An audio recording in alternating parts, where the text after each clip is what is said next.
I love this stuff. So these videos are brought to you by G66 UK. That's your place in the UK to grab any of the Fractal devices. At the moment there's no wait list except for on the Fractal VP4, which they're working through at the moment. There's been a firmware update. You can see here I'm in firmware 28, and I'm sure Leon has done a video already, but what I thought was it might be cool to just delve into one of the elements here, and probably you'll have heard of this if you're sort of into much of this stuff at all, but the 1176 compressor, universal audio compressor, they've just now brought this to this firmware, and I thought actually this could be a really good opportunity to dig into a little bit more of what we could do with a compressor here. Let's use a Dumble, why not? Let's use Dynacab. Right, so what I'm going to do is maybe push the gain a little bit. So let's add in a reverb.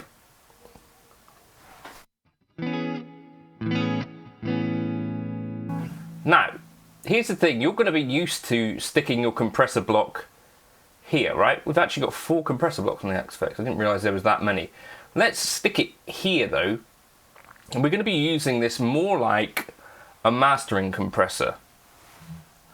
Now, what are we actually looking for here? So we're looking for the JFET compressor algorithm. That's, I think, what we want. JFET Studio Compressor.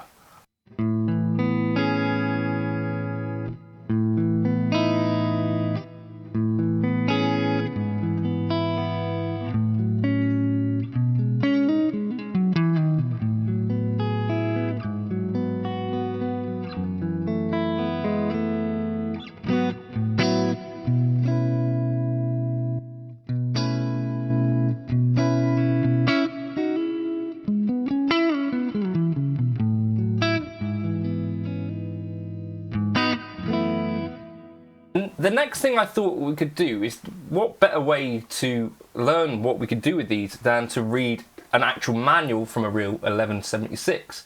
So in his review for the mix, Trevor Cohen used an 1176 LN extensively on electric guitar, both in the recording and mixing stages, and reported excellent results. Used on a 4:1 ratio when recording some electric guitars through a mic amp, it didn't take much to get a great sounding result. Just using around 3 dB of gain reduction added a very useful character to the sound, adds a certain presence and bite that can be pleasing. Stick to the 4:1, sorry, seems to be the thing. Let's try it, 4:1, and we're aiming for about 3 dB of reduction. So 4, close enough, innit? And 3 dB.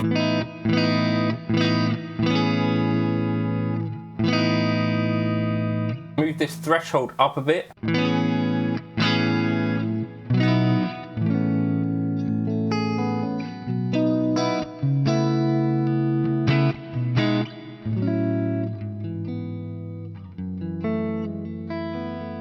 So you might notice here, depending on what sort of thing I'm playing, it doesn't necessarily tickle this, unless I'm playing like full chord. So you might want to experiment, like if you're playing with lead parts, come lower.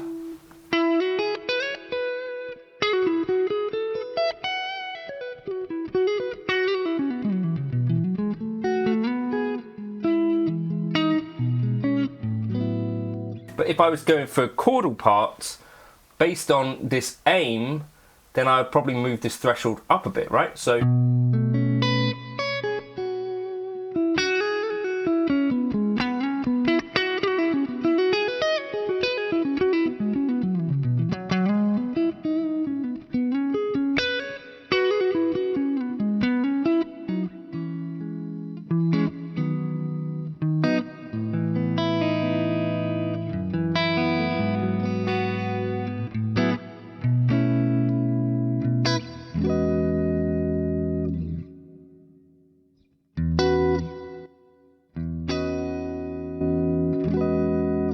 in some ways it is just making things a bit louder, right, as well, but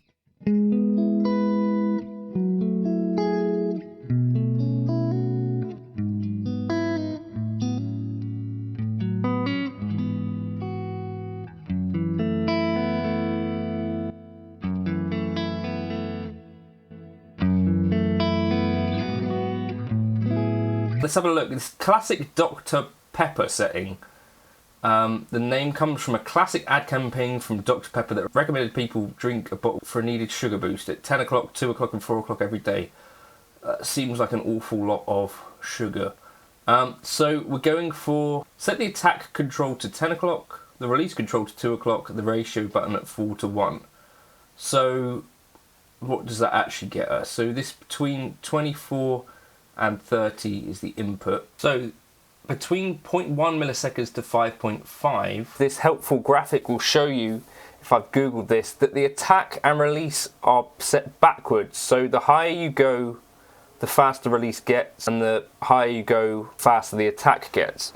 So when we're saying 10, that's a fairly slow attack, right? So if our range is between 0.1 and 5.5 milliseconds, and we're setting to that to 10 o'clock, then actually, so it would be closer to what? Third of the way between 5.5 and 0.1, or 2/3 of the way the other direction. So somewhere in the range of sort of 3.5 milliseconds, something like that. Equally, the release time range is between 59 milliseconds to 1.1 milliseconds. So 2 o'clock will be going in this direction. We're going to be 66% of the way between these two settings. Something like this. Is that going to work?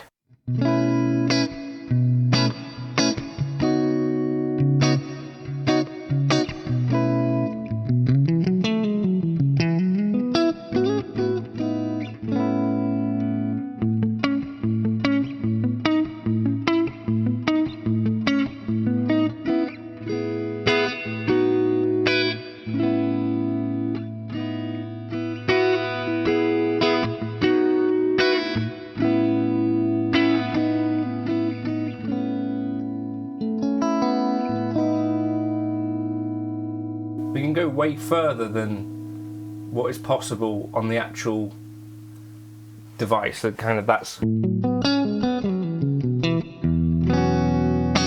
what we could do here is, even if we got boosted tones, then these things, the compressor would obviously still be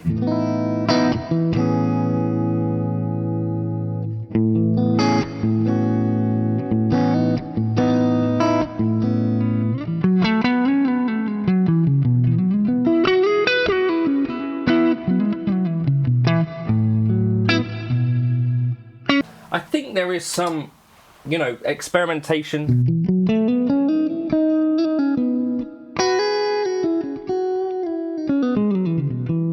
Definitely that something like this could, especially if you're recording direct, be useful. If you're playing live with it, maybe not so much, maybe be a bit careful with this.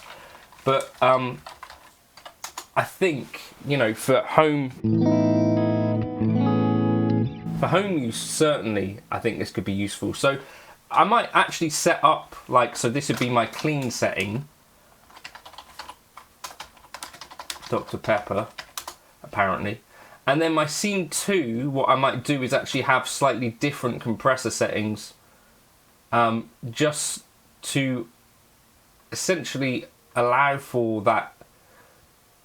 So let's just copy this, copy channel A to channel B, to allow for a little bit more breathing room when we push this, because I'm just listening and saying, if we're aiming for about 3 dB is what the pros are aiming for. It's obviously going to be a bit high there.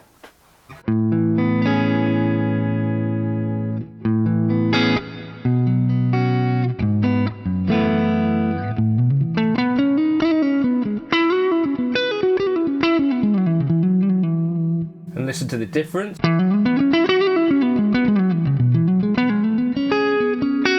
Gets a bit more open in the top end. We're obviously squashing things less.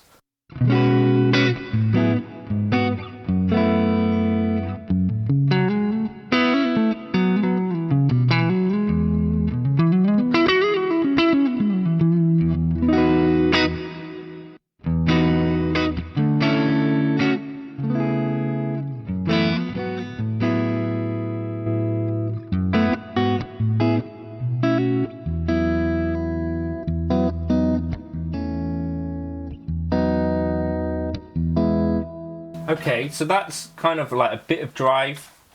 And then the more drive you've got, potentially you might want to consider, well, do I even need a compressor at all for this? And particularly, I think if you're playing live, you might want to be very careful about, you know, do I need these compressors on or not? Something just to think about, I guess, would be my own personal view on it. Like, as the drive goes up, potentially the need for compression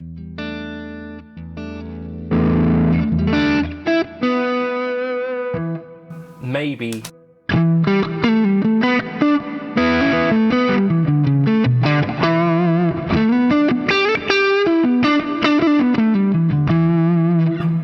And certainly if I'm going to be using drive in that kind of way, I'm going to be definitely wanting to go, right, I'm going to open up that threshold.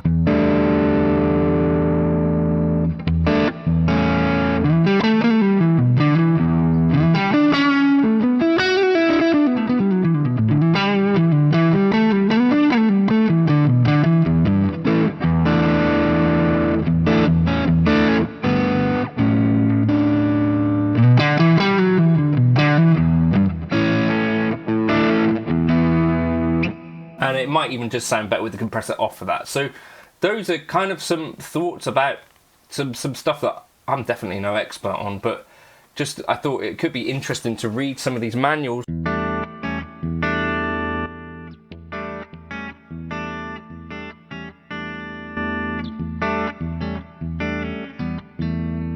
Have a bit of a more polished, kind of clean or slightly more driven.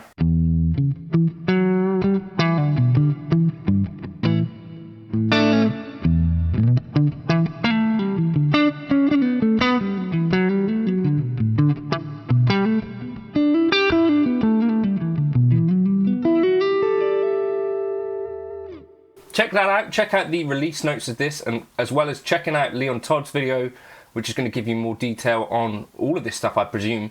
And this is just, you know, a little preset I've thrown together, looking at that manual, the Dr. Pepper, 3 of them a day apparently, that's what we need. I'll catch you in another video soon. This will go up into the Gumroad folder, which you can grab all of my presets for a £5. I'll catch you in another video soon. Cheers!